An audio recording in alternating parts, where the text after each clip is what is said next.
Welcome back to Comic Book Hero. We're going to have a look at what we're going to be picking up next week coming up, the best of the pile. Now again, this is not a spec show. We are not advocating that you go buy these books so you can go and flip it and then make 10, 20 bucks on it or something of that nature. Anything that we recommend is for those people who like to collect. Build up your collection, have your books appreciate in value. And then if you want to turn them over, fine. If not, you do what I do. Just look and say, oh, look at all this valuable stuff over here that I'm never going to sell. That being said, let's have a look at what DC is going to be bringing out for next week.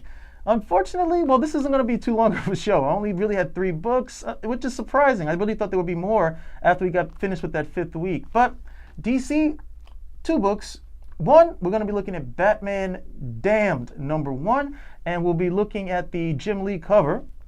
As DC keeps putting out those AV Killer Bee covers, however you like to say it. But that we're going to be definitely looking at. Batman Damned #1, really nice looking cover there to start off. It's Batman, it's a #1, it's a Jim Lee cover. How can you go wrong?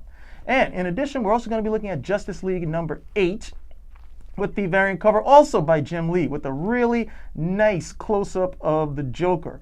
This one may actually spike up depending on how much rumor about the Joker film comes down the pike. But again, Jim Lee's been turning out some really nice covers dealing with the Justice League. I'm still kicking myself because Superman fan that I am, I wasn't able to get my hands on the Superman one. Got all the rest. But for everybody else, this one right over here should be a nice one to keep up the old collection pile. Looking at Marvel, well, Marvel's got 2 books that got my eye on. First, Return of Wolverine #1. How could you even think of going wrong with that one?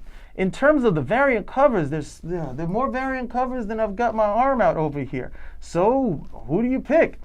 I usually try to tell people to stay away from the expensive ones, but I'm really favoring the variant cover by John Cassaday. Fan favorite artist, solid work, not too expensive, and definitely something to put in if you're looking to pick this particular book up. Other than that, it is a real crapshoot with Return of Wolverine #1. It reminds me of Fantastic Four #1, where there were all of these covers, but with the Fantastic Four, it was pretty easy to see, okay, this one, these are the ones that are definitely going to probably spike up. You can't go wrong with Alex Ross.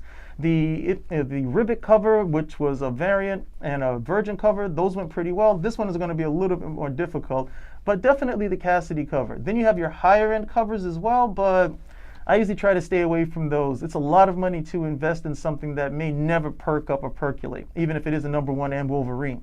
And last on our list, the return of Del Otto on Spider-Man. Not that he ever left. I think, what was the last time we saw him? Amazing, was it 700, 900, whichever, no, 800 with that variant cover debacle? Anyway, here we have Amazing Spider-Man Annual #1. This is like volume 5. With a beautiful cover from Del Otto, as you can see over my shoulder.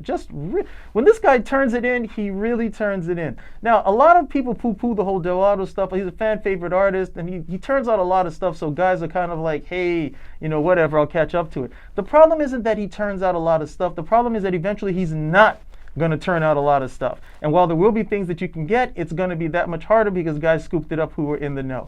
That's a really, really, really nice cover. Okay, it's a really nice cover. I don't see how you can go wrong with it, and it's just something else to go along with with Del Otto's work.